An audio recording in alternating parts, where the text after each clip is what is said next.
평강의 주님, 오늘도 이 새벽에 눈을 뜨고 주님을 기억할 수 있음을 감사드립니다.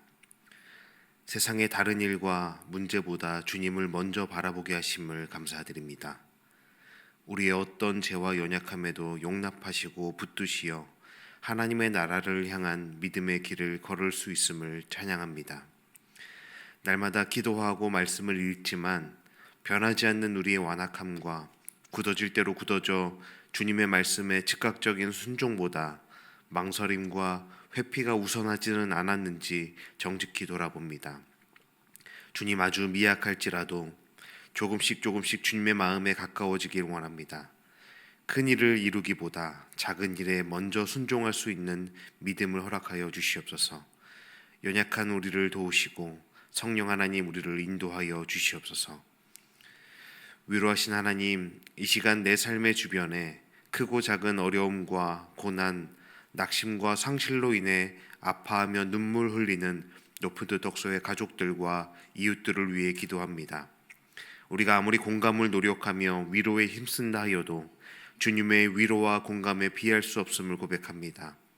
주님, 우리가 다 헤아리지 못하고 보살피지 못하는 교우들과 이웃들의 삶을 주님 아시오니 고통당하는 자들과 함께하여 주시고 크고 깊은 위로로 그들이 버티고 이겨낼 수 있는 힘을 허락하여 주시옵소서.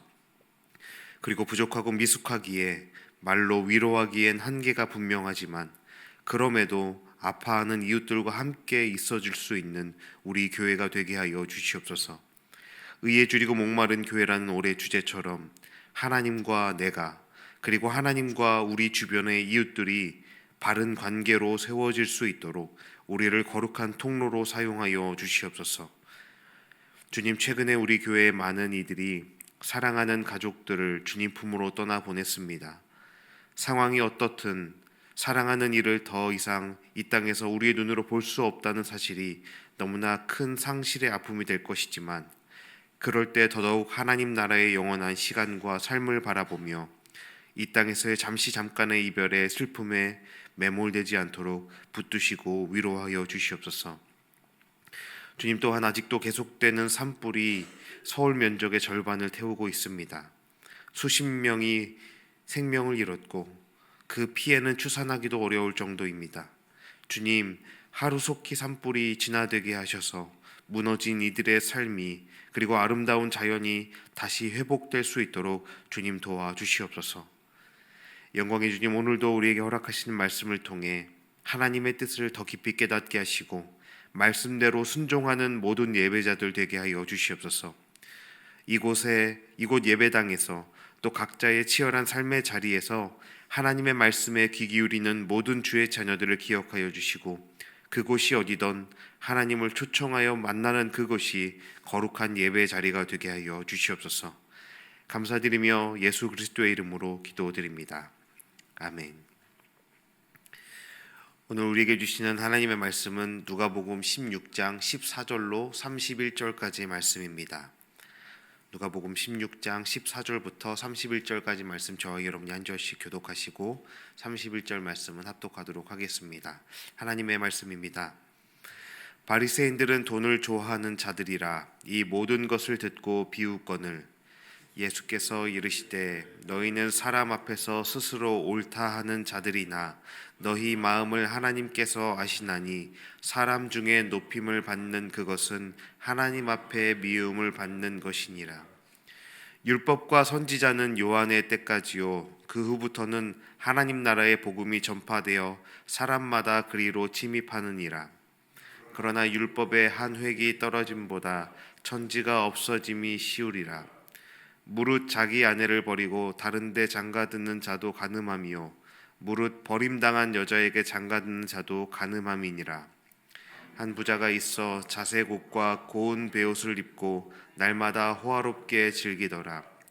그런데 나사로라 이름하는 한 거지가 헌데 투성이로 그의 대문 앞에 버려진 채 그 부자의 상에서 떨어지는 것으로 배불리려 하매 심지어 개들이 와서 그 헌데를 핥더라.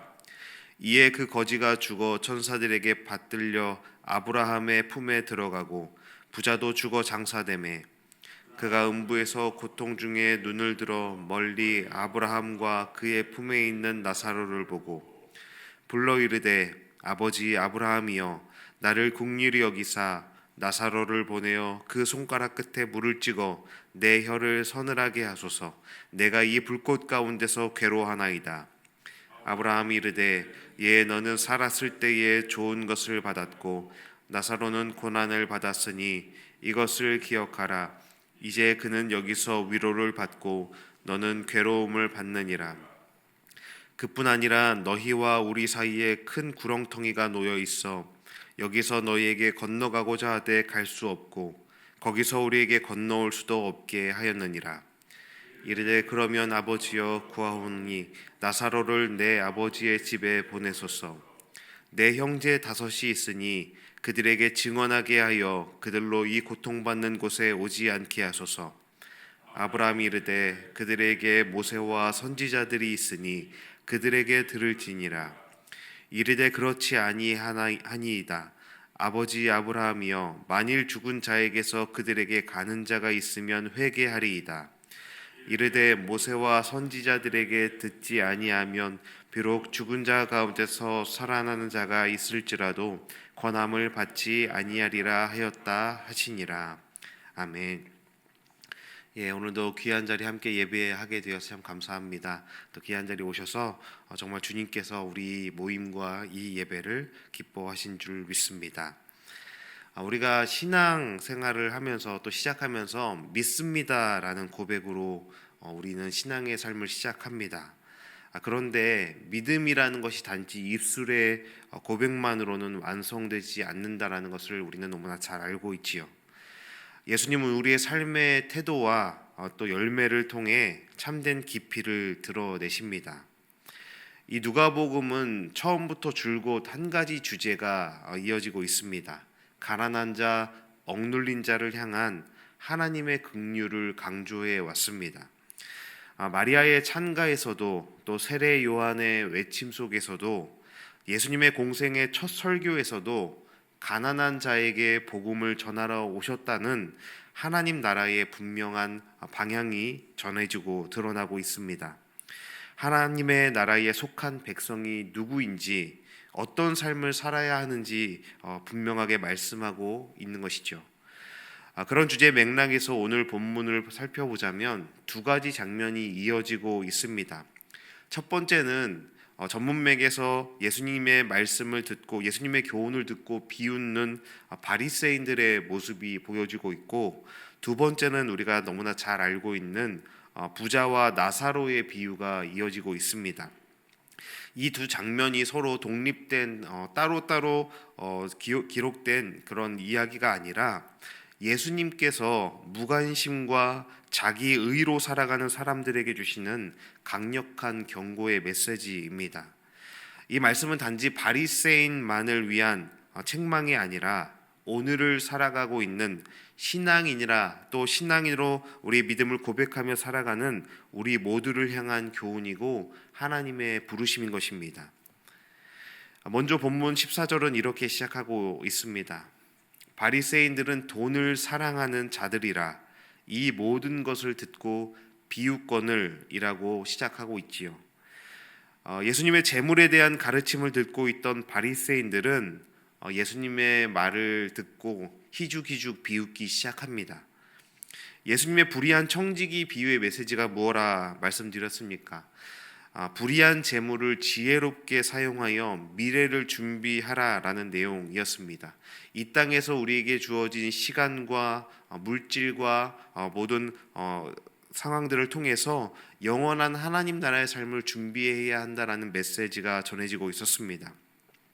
예수님은 제자들에게 하나님과 재물을 겸하여 섬길 수 없다라는 단호한 말씀을 하고 계셨습니다. 하지만 이 말씀을 들은 바리새인들은 비웃고 있습니다. 왜냐하면 본문의 표현대로 그들은 돈을 사랑하는 자들이었기 때문입니다. 돈을 사랑한다라는 것이 어떤 의미일까요?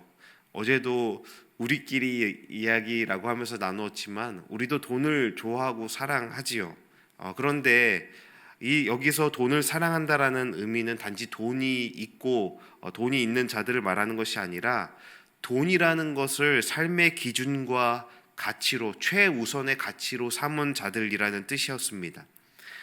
그들은 돈을 영적인 축복의 증거라고 여겼고 돈이 있는 자는 의롭고 축복받은 자이며 반대로 가난한 자는 죄의 결과라고 여기는 이들이었습니다. 이런 왜곡된 신앙관 속에서 예수님의 메시지는 그들에게 불편하고 무가치한 말로 들릴 수밖에 없었던 겁니다. 그들은 외적으로는 율법을 지키며 경건해 보였지만 속은 탐욕과 자기의로 가득해 했습니다. 그들의 눈에 예수님의 말씀은 가볍게 들렸고 예수님 자신도 조롱의 대상일 뿐이었습니다.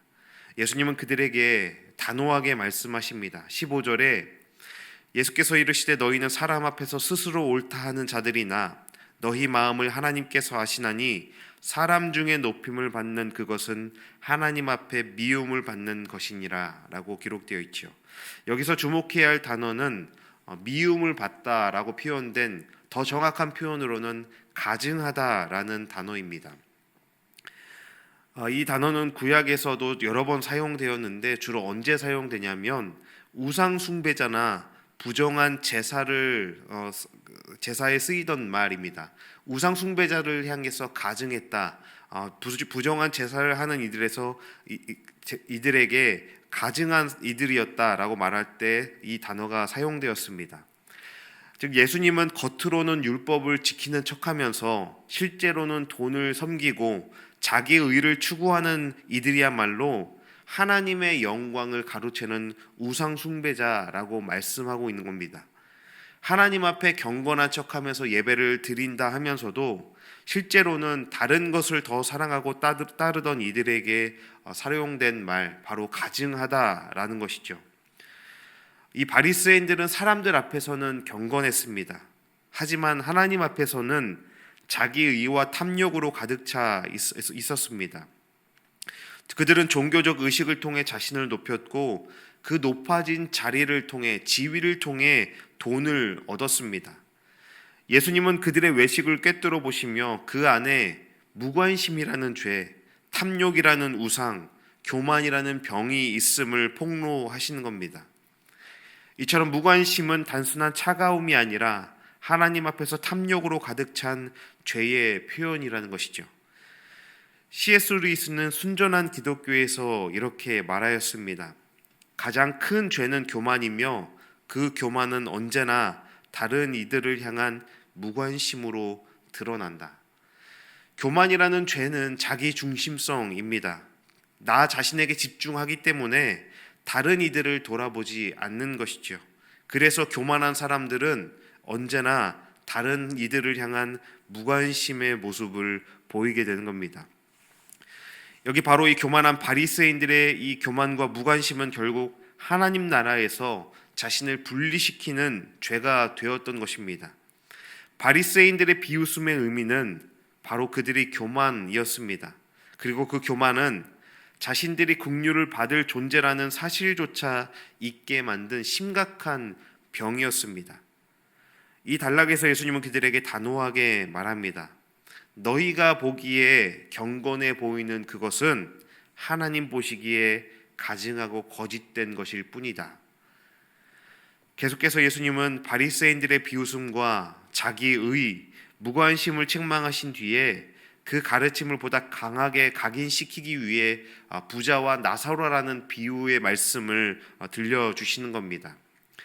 이 이야기는 누가복음 전체에서 가장 극적이고 충격적인 장면 중 하나입니다. 왜냐하면 죽음 이후의 운명이 하늘과 땅처럼 갈라지고 그 갈라짐의 이유가 보여지고 있는데 바로 무관심이라는 죄라는 것이죠.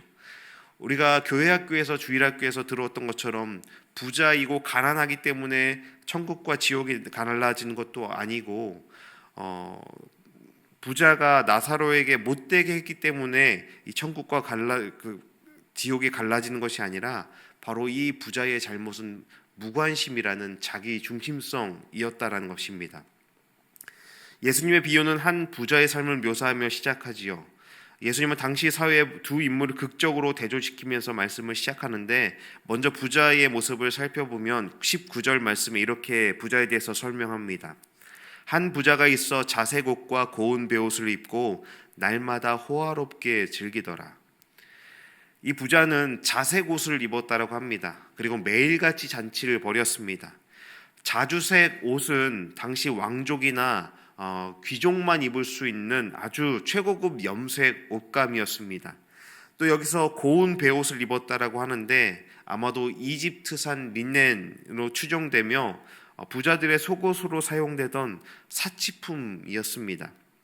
게다가 매일 잔치했다라는 표현은 이것이 단순한 기쁨 때문에 어떤 세레모니로 특별한 사건 때문에가 아니라 습관화된 사치와 자기 중심성을 보여주는 것입니다. 한편 그와 대조적으로 부자의 집 대문 앞에는 나사로라 하는 거지가 놓여 있는데 그 모습을 20절에서 이렇게 말합니다. 그런데 나사로라 이름하는 한 거지가 헌데투성이로 그의 대문 앞에 버려진 채라고 기록되어 있습니다. 여기서 중요한 건 예수님께서 비유 속 인물에게 이름을 붙이신 거의 유일한 경우라는 것입니다. 비유를 말씀하실 때는 그냥 한 사람 한 여자라고 비유를 말씀하실 수 있는데, 여기서는 그 비유의 주인공 인물에게 나사로라는 이름을 붙이고 계신 겁니다. 이 나사로라는 이름은 히브리어로 엘르아자르에서 온 말인데, 이 의미는 하나님께서 도우신다라는 뜻이었습니다. 하지만 그의 처지는 병들었고 누워 있었고 굶주렸고 외면당했고 그 나사로를 돕는 존재는 오직 길거리의 개들 뿐이었던 것입니다. 오직 개들이 그의 상처를 핥아 주었습니다. 사람들의 관심 밖에 놓인 세상에서 가장 무기력하고 소외된 인물이었습니다.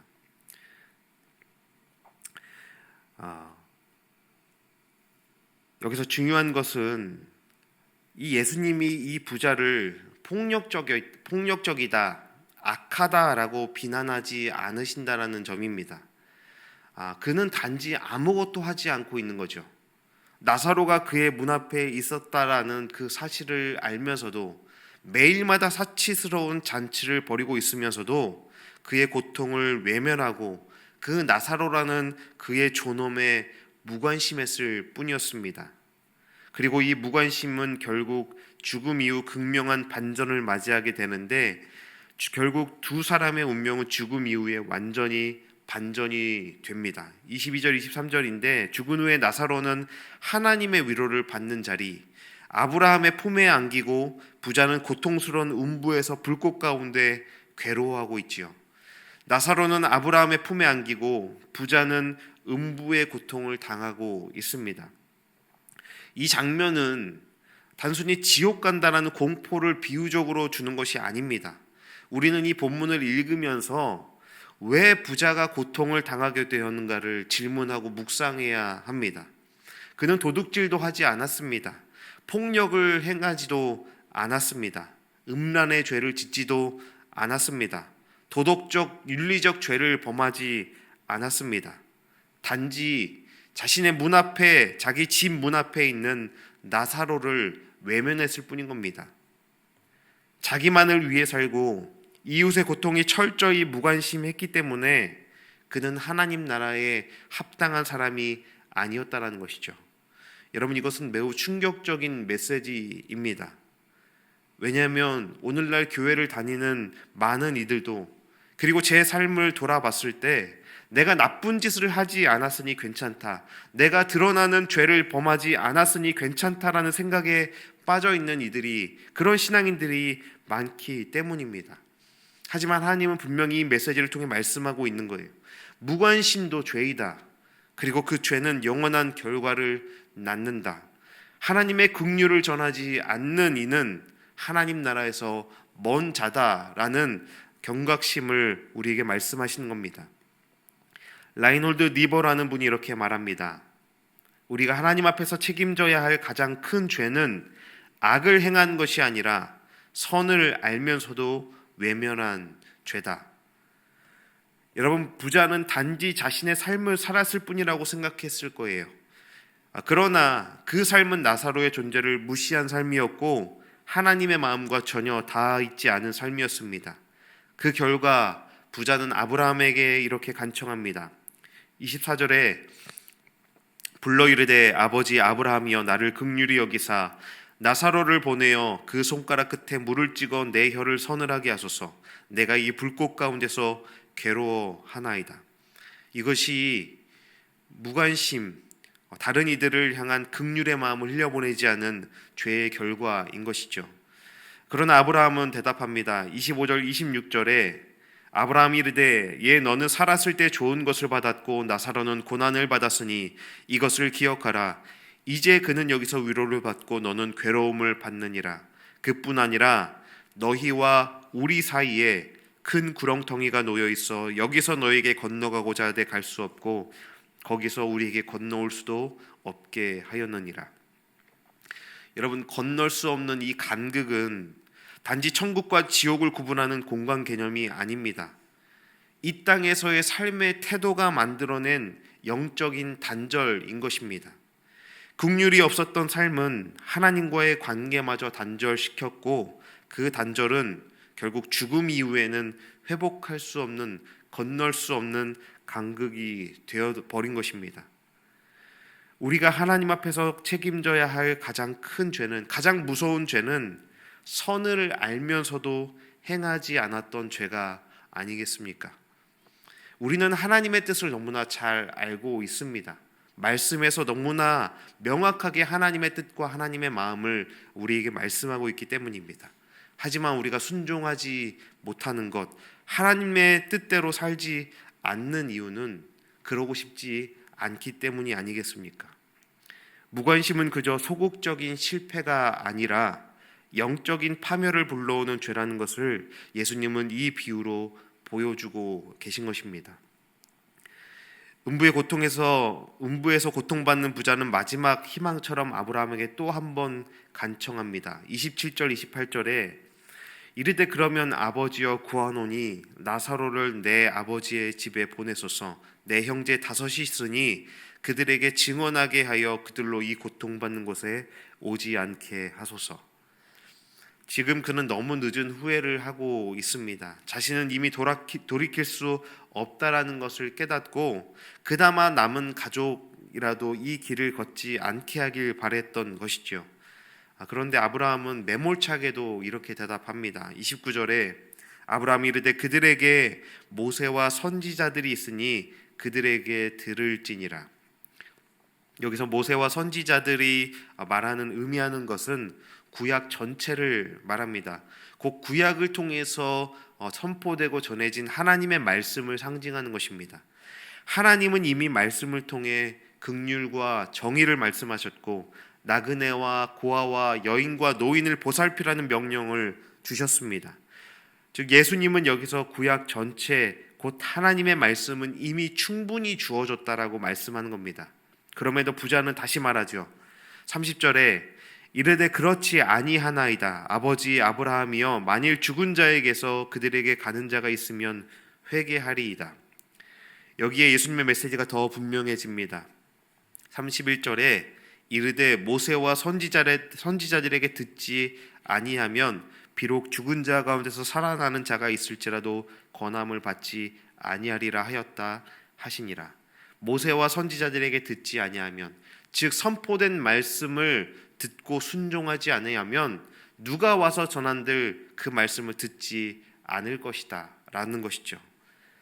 예수님은 이 말을 통해 단지 놀라운 기적이나 특별한 계시가 아니라 이미 주어진 하나님의 말씀을 듣고 순종하는 삶이 바로 회개의 시작이라는 것을 가르치신 것입니다. 말씀이 있음에도 긍휼을 행하지 않는다면 죽은 자가 살아나도 그들은 듣지 않을 것이라는 것이죠. 이것은 오늘 우리에게 주시는 매우 실제적인 교훈이고 메시지인 것입니다. 우리는 이미 성경 말씀을 통해 하나님의 마음을 알고 있습니다. 예수님께서 얼마나 가난한 자와 약한 자를 가까이 하셨는지도 알고 있고 이웃을 사랑하라는 계명이 모든 율법과 선지자의 강령이라는 것을 우리는 너무나 명확히 알고 있습니다. 그런데 우리는 그것을 듣기만 하고 살아내지 않을 때가 많습니다. 팀 켈러는 탕부 하나님이라는 책에서 이렇게 말합니다. 하나님 나라를 받아들이는 사람은 절대 같은 삶을 살 수 없다. 그 복음을 진짜로 믿는다면 반드시 이웃을 향한 긍휼로 이어지게 된다. 하나님의 나라는 입술의 고백만으로 이루어지지 않습니다.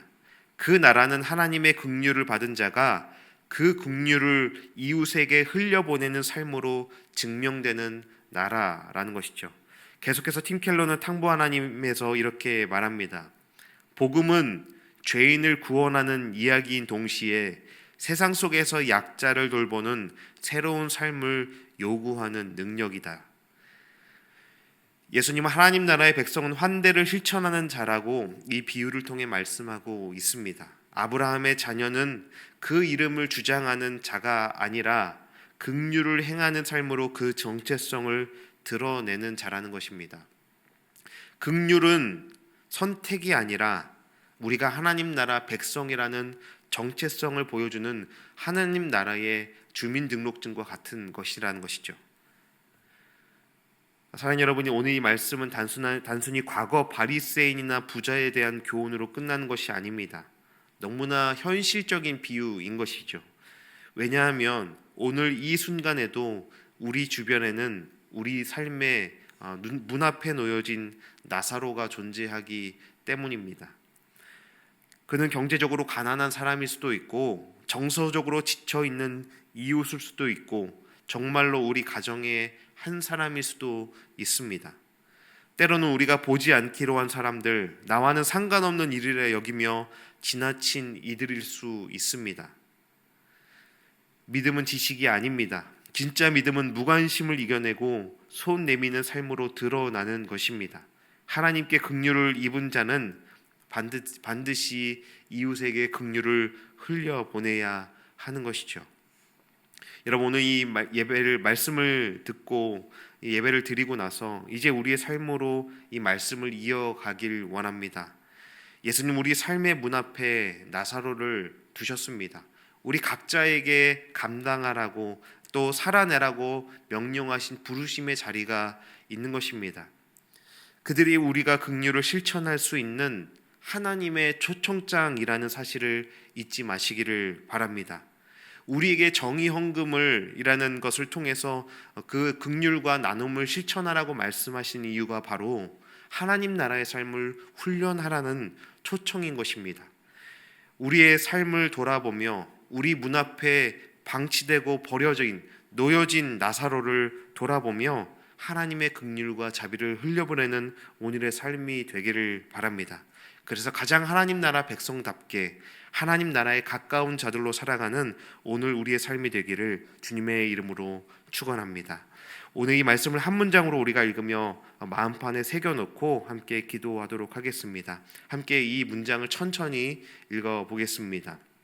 무관심은 침묵하는 죄요, 긍휼은 살아있는 믿음의 고백이다. 무관심은 침묵하는 죄요, 긍휼은 살아있는 믿음의 고백임을 기억하며 오늘 하루를 함께 살아내기를 바랍니다. 기도하시겠습니다. 주님, 우리 눈을 열어 우리 문 앞에 있는 나사로를 보게 하여 주시옵소서. 무관심이 아닌 긍휼로 반응하게 하시고 사랑 없는 경건이 아닌 이웃을 위한 행동으로 믿음을 살아내게 하여 주시옵소서. 주님이 긍휼히 여기신 것처럼 우리도 이 세상 속에서 하나님 나라를 살아가기를 원합니다. 감사드리며 우리 삶의 주인 되신 예수님의 이름으로 기도드립니다. 아멘. 함께 기도하시겠습니다.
아멘.